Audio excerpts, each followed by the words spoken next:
Muy buenas tardes, mi nombre es Jenny Paula Rodríguez Holguín, pertenezco al grupo 70 del curso de Bioquímica Metabólica y esta tarde vamos a hablar en este video sobre las particularidades bioquímicas en los procesos de ensilajes.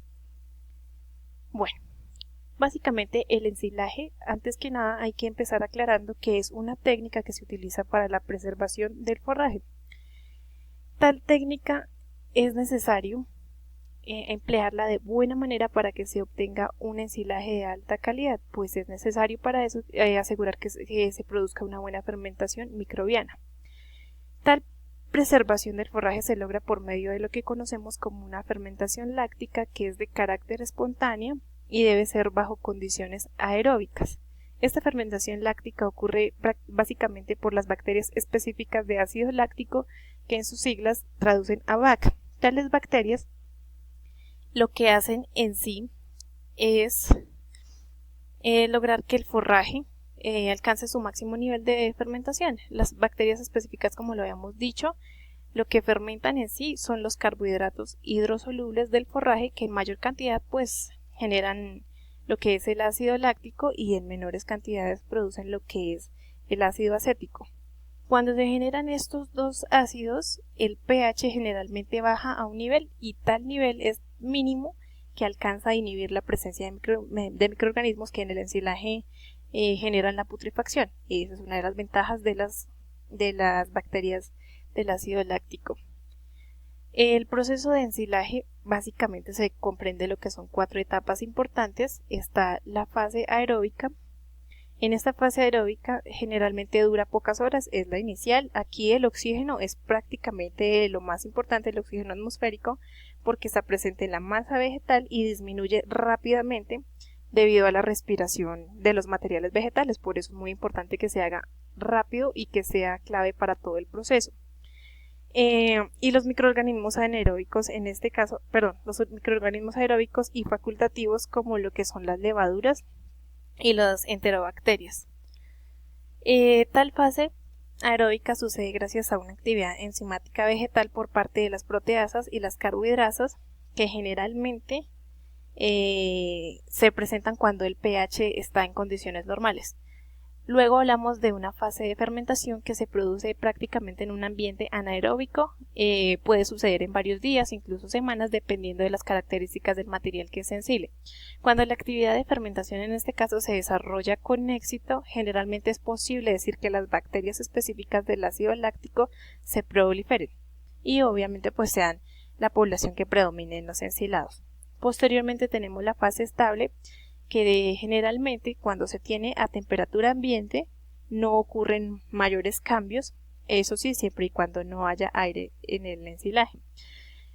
Básicamente se reduce en la presencia de microorganismos que son de la fase anterior, y esto se reduce de manera paulatina. O sea, si la temperatura es ideal, esa temperatura ambiente, hay reducción de tales microorganismos, pero no tiene mayor significancia.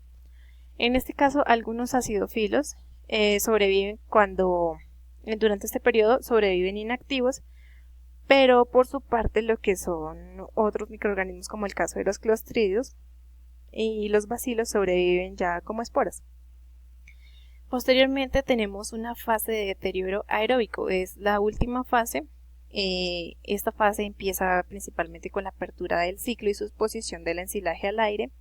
El periodo de tal deterioro sucede en 2 etapas, que se pueden comprender como la primera, que es la etapa de degradación de ácidos orgánicos.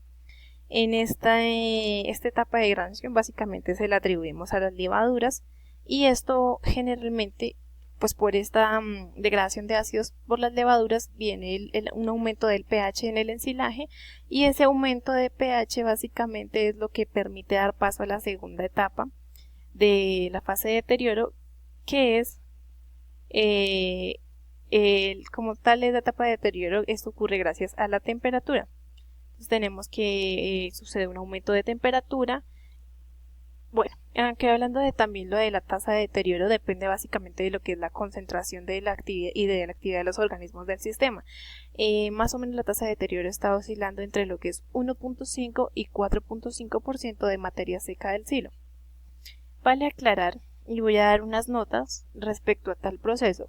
pues es importante tener en cuenta que para evitar fracasos en el proceso de ensilaje es básicamente fundamental controlar y optimizar el proceso de ensilaje de cada fase. Perdón. Por ejemplo, en la fase 1, las buenas prácticas para llenar el silo minimizan la cantidad de oxígeno que pueda haber en el proceso. Las buenas técnicas de cosecha, por su parte, permiten reducir las pérdidas de nutrientes. Hablábamos de los carbohidratos hidrosolubles en la fase 2 de la fermentación láctica. Y lo que es la etapa 2 y 3, pues no es mucho lo que puede hacer el productor, pero sí es importante utilizar, ayudarse un poquito, ¿sí? Entonces, para ese tema hablamos de lo que vamos a hablar un poco más adelante, de utilizar los aditivos para ensilaje. Un caso muy particular, por ejemplo, para aumentar los niveles de azúcar en el ensilaje es la utilización de la amilasa como aditivo natural. Continuando, bueno, y la fase 4 es importante para minimizar el deterioro. Es preciso asegurar el silo de manera hermética, por eso las bolsas herméticas, los cierres herméticos. Dentro del proceso del ensilaje también hablamos de una microflora del ensilaje. Esta microflora es muy importante para el proceso de conservación. Se divide en dos grupos principales. Hablamos de los microorganismos benéficos y los microorganismos indeseables. Respecto a los microorganismos benéficos tenemos que son las BAC, que son las mismas bacterias del ácido láctico, y los indeseables generalmente se clasifican aquellos que causan pues un deterioro anaeróbico o aeróbico puede ser, y muchos de estos reducen el valor nutritivo del ensilaje e incluso en mayores casos pueden llegar a afectar la salud de los animales. Dentro de los benéficos, entrando un poco en tema, tenemos las bacterias, como les había mencionado anteriormente, las bacterias del ácido láctico, que las bacterias del ácido láctico básicamente tienen un beneficio, y es que se tienen un mayor crecimiento durante el tiempo de cosecha del silo y el ensilaje. Este crecimiento de población sucede gracias a una reactivación de células que ocurre, de células latentes, más no es porque haya una inoculación de las máquinas cosechadoras, por ejemplo. La mayoría de los componentes de estas BAC son mesófilos. Eso quiere decir que crecen entre temperaturas entre 5 grados y 50 grados centígrados, aunque su ideal pues es una temperatura entre 25 y 40. Estas BAC son capaces de bajar el pH a unos niveles de 4 y 5. Tomando en cuenta el metabolismo de los azúcares, las bacterias del ácido láctico se clasifican como hemofermentadores, que son obligatorios, que en sí lo que hacen es producir el 85% más de ácido láctico a partir de la glucosa. Aunque producen ese nivel de ácido láctico, no pueden degradar pentosas. Y por el otro lado tenemos los heterofermentadores, que también son de carácter obligatorio, que igual que los hemofermentadores